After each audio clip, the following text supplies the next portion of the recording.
Jared's just joining us. Welcome, Jared, and welcome everyone. Thanks for joining us. And Kate's eating, hence the camera off, I see. So that's good. So my name's Stuart. With me is John, and we do these every month. This is in fact our 12th, or we've now completed the full year. So we're starting anniversary. Yeah, an anniversary. That's right. It's may not feel special to you, but it does to us. So that's great. Today, I guess we're responding to something that we often hear clients talk about is I'm struggling to engage with them. We want to step into this. We want to work with them. We want to collaborate, but it seems that we're struggling to get them into the room metaphorically or actually. So that's what we'll be talking through. We're really talking in that context about how do we remove the barriers? How do we remove the barriers that we might be facing to engaging them, and how might we remove the barriers that they might be facing in stepping into our program? So John, if you just let those people in. I will do that. Yep. I will share my screen. Just got a few slides to go through. And as usual, I like to respect people's time, so we tend to finish. We won't talk for too long. We'll open up for as much discussion as we can get time for, and by 1 o'clock you'll be free to go. So I think we should just dive in. Again, we're looking at barriers, our barriers first, and then barriers that they might be facing. So one of the things that becomes clear in working with clients, and we absolutely feel this too, is we've got someone, we're desperate to engage. We want to work with our stakeholders. We've got something that feels important, maybe a bit exciting. We have to do this work with them. And yet they're reluctant. They're not stepping in, they're resisting or whatever. At least that's what it looks like from our perspective. So I wonder how, is that a small? I think it was just, yeah, somebody went on mute after the kid came in. Okay.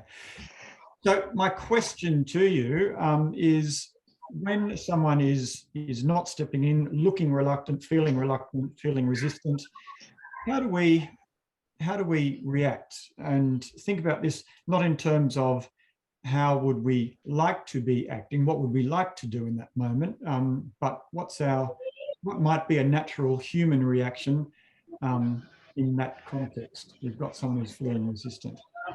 I wonder if anyone wants to dive in and offer some suggestions. Could we, if you're not diving in, we might just mute our microphones so there's a bit of background noise. So, but again, how do you think we react?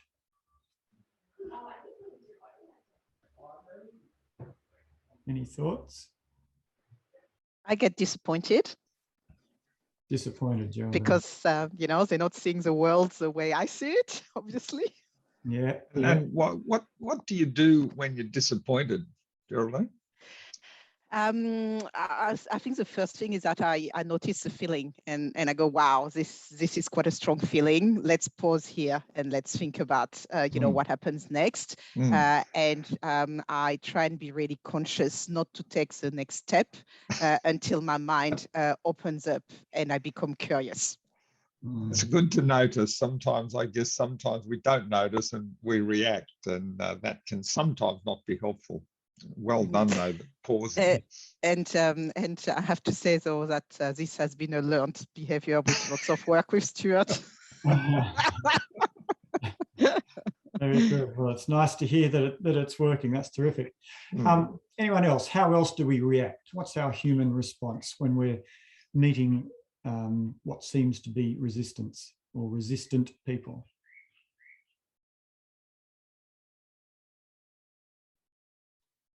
Any other offerings? Why? Yep. So I'm very much I guess I'm a very logic-based person. So I think I sometimes struggle a little bit with the emotional side of things, or the reluctance with with people when I struggle with putting it together, with I don't understand where this is coming from. And like when I'm offering them quite often through a project, to me, it really is being offered only in upsides, but still can have major unwillingness. Yeah. Yeah. So you try and work out why, Jared, and what is going on for them, and why wouldn't they get with the program? Can't they see the upside? Yeah. Can't say too. It's all advantage. Yeah, So, that's right. yeah. Just get with the program. So, look, we're all familiar with these human reactions. I see myself over the years. I've certainly caught myself trying to sell to them. It is a bit like that upside. Convincing. Put on my sales hat and start to pitch to them all the good reasons why they should do this. Or sometimes a more negative response is to ignore them, get frustrated, go around them. I blame them. Those crazy people, can't they see that this would be worth them? This is important to them. What else, John? Anything else? Yeah, I just had an experience with a client, and the message was, I just need to tell them and tell them again. And I thought, so sometimes the telling might not be as useful when they're unwilling. It might make them more unwilling. And another client I had basically said, I don't know, they're just unwilling. I'm over it. I just can't engage anymore. I've had it. I mean, I'm moving on without them. So a bit of frustration, I guess. Yeah. So all of those are natural. I certainly feel them. I certainly see them in my clients. So I think the hypothesis would be this has implications. So if we are feeling these things, what do you think, folks, might be the implications of that for our collaboration? If those are my reactions, if those are the things I'm feeling, I'm just moving on without them. What are the implications of that for our work together? Sorry, Stuart, can I just jump in? I think, in my evolving kind of thinking through the collaboration mindset, now the way I think about it is, okay, that's fine. I now have a piece of information that I didn't have before. That's kind of the way I try to turn it around. Yeah. Nice. Oh, you really have been working with some good consultants on that. I know. That's good. Very good. I guess it's my hypothesis that unless and until we take that sort of thinking, Geraldine, then clearly our reactions, our human reactions, aren't going to help the relationship. If they're resistant and I just can't be bothered anymore. I'm frustrated. I'm blaming them. I'm selling. I'm telling. None of that is likely to be helpful. So, I guess if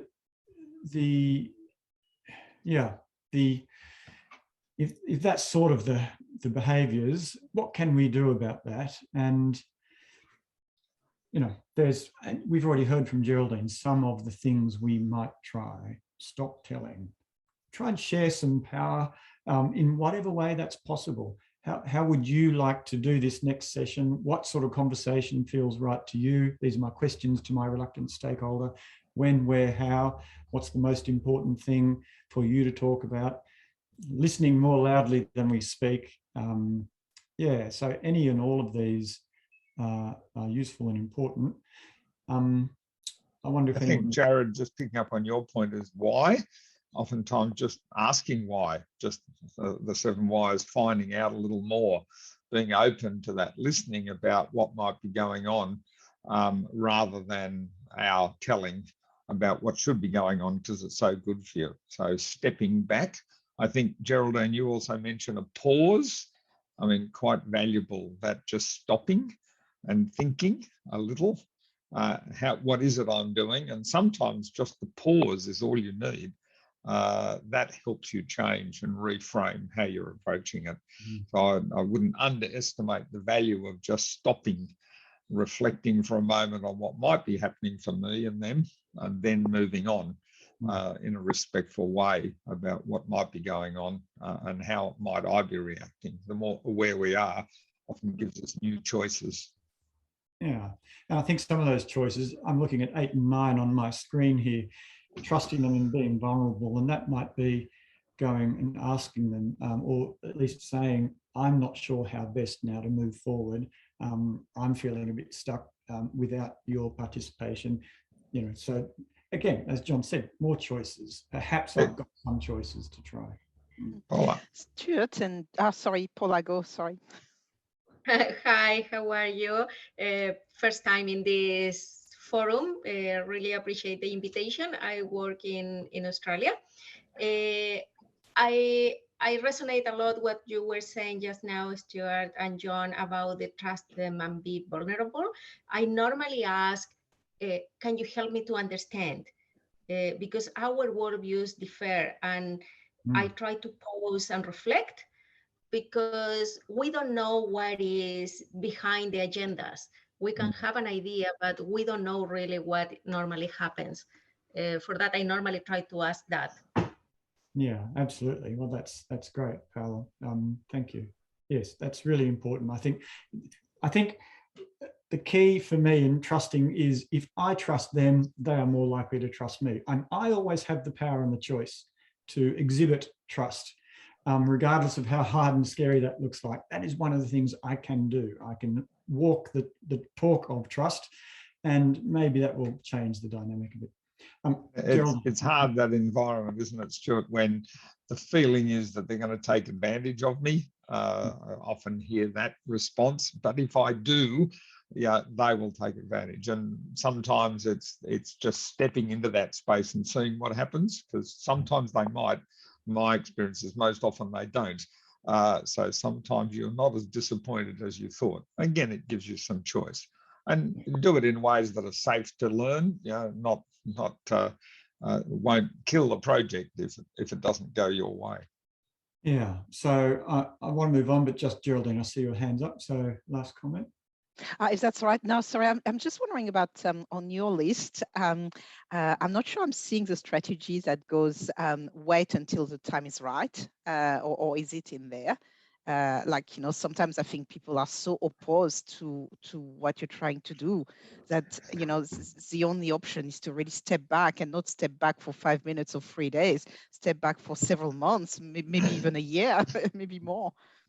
Yeah, I think you're right. And I'm sure this list is incomplete. It might be wrapped up in the ask them how, ask them why, ask them when. It's ask them essentially is the strategy there, isn't it? I think that's a really relevant one. The Kahane framework we've talked about a few times talks about that one of choice, that at times you might just leave, just stop. It's not the right time. And at times it's the time to not do anything, and then later on it might become appropriate to do something.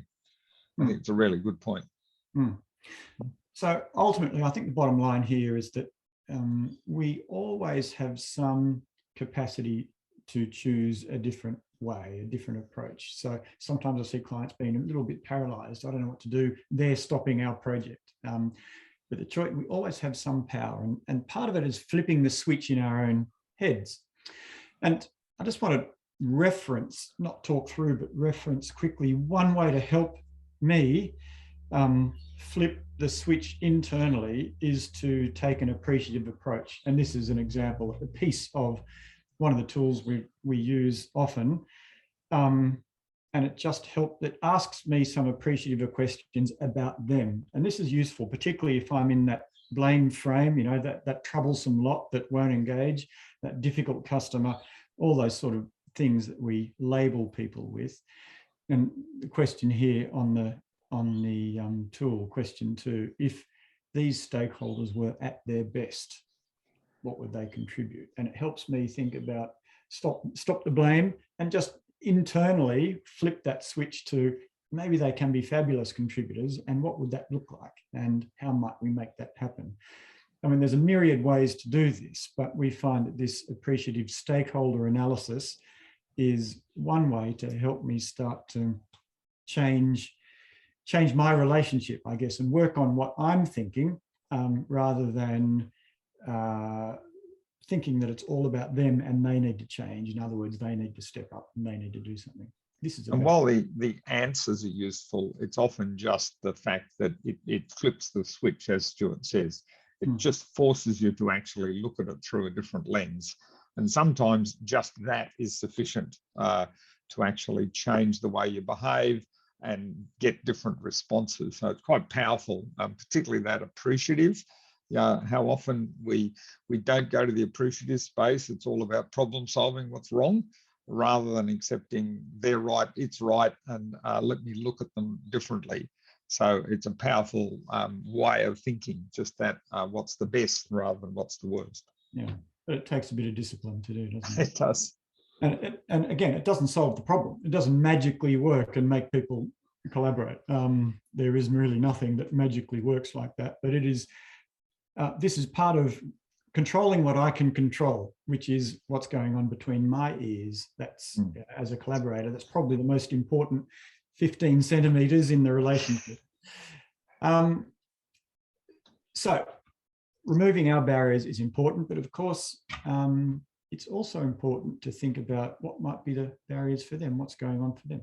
So another question to you all, if they're being reluctant, if they're not stepping in, what might be going on for them? Any ideas? Why not? Why might they be resistant in your experience?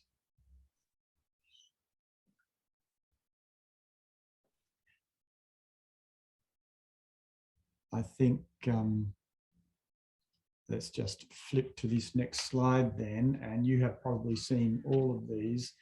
And again, it's very easy to sort of blame and think about them as recalcitrant, when in fact there's stuff going on. They might be feeling unsafe in this relationship or in this dynamic or with other stakeholders, you know. This to step in might be an admission of, or might force me to be giving up some of my control and power. That can be pretty scary for people. I just had an example, Stuart, with a client, and there was a reluctance to engage, and somebody said, I feel that if we tell the truth, we'll be penalised. You know, it was like, if you're inviting me in to have this type of conversation, I might reveal stuff. This was stuff that went on that shouldn't have been going on.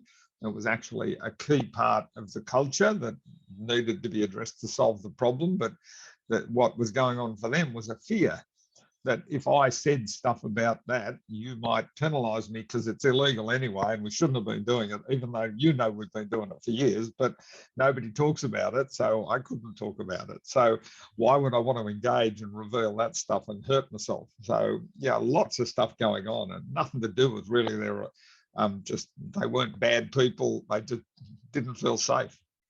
No, they had rational reasons, and so Yeah. not trusting, if you look at our list, not confident that they'll be treated safely, not trusting the process or the other players. All of these things get in the way, and there's only so much we can do about those things, because ultimately all we can control is ourselves. But I think the key thing here is they will have their own barriers, and our role is to the extent we can. There's this nice little metaphor which we've stumbled across lately, which is about removing the stones in the stream. If collaboration is the stream, you know, we want to be making progress together. The stones get in the way. We've got stones, they've got stones. Our job as the people interested in collaboration is to pull as many stones as we can out of the river.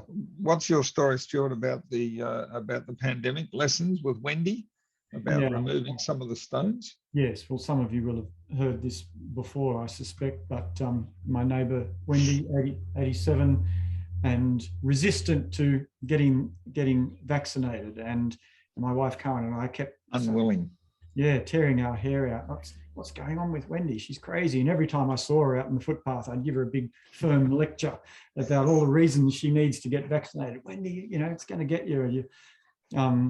And you know, every time I went out there, because she's always out the front gardening, so I ran into her again, and I was about to give her the finger wagging lecture again, and I sort of caught myself, and I thought, you know, I wasn't thinking this metaphor, but this is exactly sort of where I was going. I just asked her instead, what's troubling you? What's the concern about the vaccine, Wendy?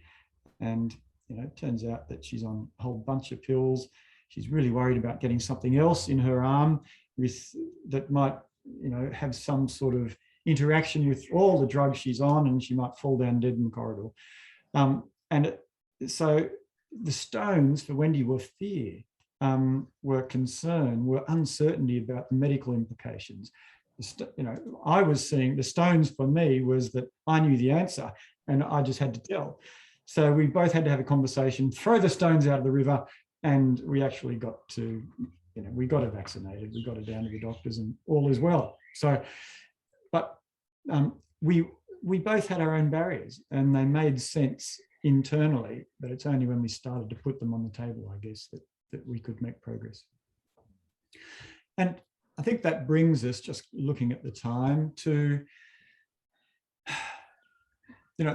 there is no magic bullet, I think, to getting people in the room, to getting them engaged. I think what I do want to point to, though, is there is nothing more powerful and more useful in helping people to commit than a different sort of conversation.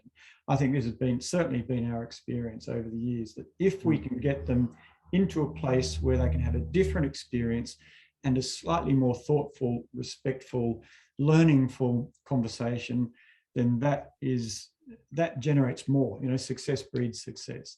So if we can just get them into a different sort of conversation, we're well on the way. And again, there's 1,000 ways we can do this. Just flagging one of the tools we've got here, which is a neat little process that forces me to articulate and argue for your position, in a group. So we kind of have to walk in each other's shoes. And I think too often our processes just give each of us the megaphone differently, and it may not feel so useful or respectful. But if I'm walking in your shoes and you're walking in mine, I'm feeling heard, and I get a bit of a sense it's like me walking in Wendy's shoes. Oh, okay, I get it. That builds my commitment to be part of this process. So this is a process where, for instance, Stuart, you'd have to argue from Wendy's position. I would. Okay. Yeah, that's right. So I could never have a vaccine because it will kill me, for these reasons. And Wendy would have to argue for mine. Just a simple little process, and it's one of 1,000, and no doubt you've got your own tricks, but the point here is finding a different way, helping each other, listen to each other, is the most generative of a collaborative intent, I think.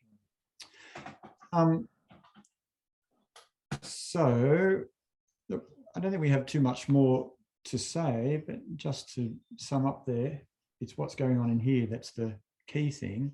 And just so you know, I can see my 20-year-old getting the lawnmower out. So if there's background noise shortly, we'll know why. But I'm not going to stop him mowing the lawn. Flipping the switch to appreciative, inviting ourselves to be curious, and inviting them from that perspective, noticing my own assumptions, acting as if, expecting them to be fabulous, to be interested, to be curious. And that helps me remove my barriers, and use processes and tools that allow us all to get some of that stuff on the table and out of the stream where it's blocking us, and allow some useful conversation. I think it's surprising just how those little changes can generate some quite different reactions. But of course, if you don't try them, you'll never know. So we often seem to sit in the fantasy of, I know they're unwilling, I just can't, there's no point. So perhaps it's about trying some little experiments to see if I tried something a bit different, does the willingness increase? And yeah, just try them. If it doesn't, as you said, Gerald, it might be, let's walk away. It's not the right time. But oftentimes it's that, oh, okay, I could step into that. So it's about their choice to become willing. Yeah, we can't force them, but we can certainly, as Stuart said, remove some of those stones. So that's fundamentally all we wanted to contribute today. So a few minutes left. Happy to take any questions or observations, or what's your experience of this situation, and how have you made it work?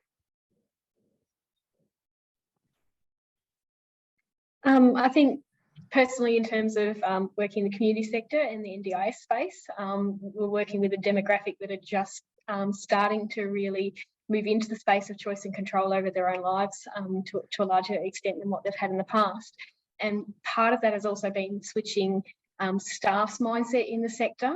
And the NDIS have a catchphrase that I really reflected on as you were talking today. They always refer to nothing for me without me.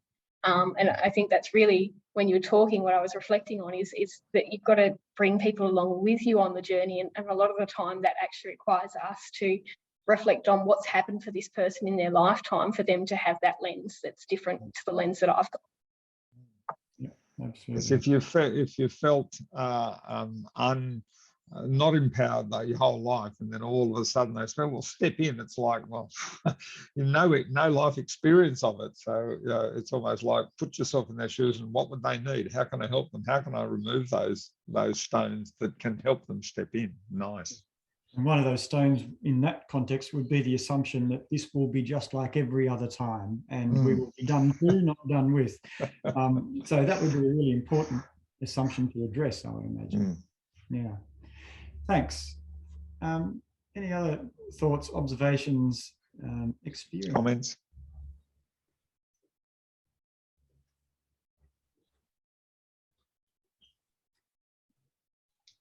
I think maybe with my work, it's finding out with the stakeholder, finding out a bit of context on their priorities to see where yours sits on the pile. And then that's where you can maybe negotiate it being up the pile to closer to the top, if relevant. Jim, how do you find out? What does finding out look like? Like, is that asking them, or is it kind of background? Yeah, definitely conversations. Yeah, around because they've usually got a whole bunch going on, and this is one of many things, and that's maybe why they're being, not being responsive, and there's a lot in that space at the moment. So it's really knowing your piece in the puzzle, your place in that puzzle. Yeah, good. Because I think one of the things I see people doing is doing all this kind of research, working out, I guess it's planning a strategy, like a general in an army, working out how I am going to get those stakeholders on board, kind of doing it from a position of it's my job to find a way to get them to engage, when I think the more collaborative approach is to put down all of that, leave the desk and go and talk to them, as you say, and ask them rather than try and strategize. Invite them in, rather than presenting the answer. Nice. All right. So look, we're happy to keep chatting about this as long as you are. So that's 1 o'clock. If you have to go, then by all means. But yeah, happy also to Thanks, Tim. Stay online. Any other conversations, questions, thoughts? Thanks, Tim. I'll be off. Thanks, Stuart and John and everyone. Bye-bye. Yeah. Pleasure. Geraldine. Cheers, Kate. Bye-bye. Thanks.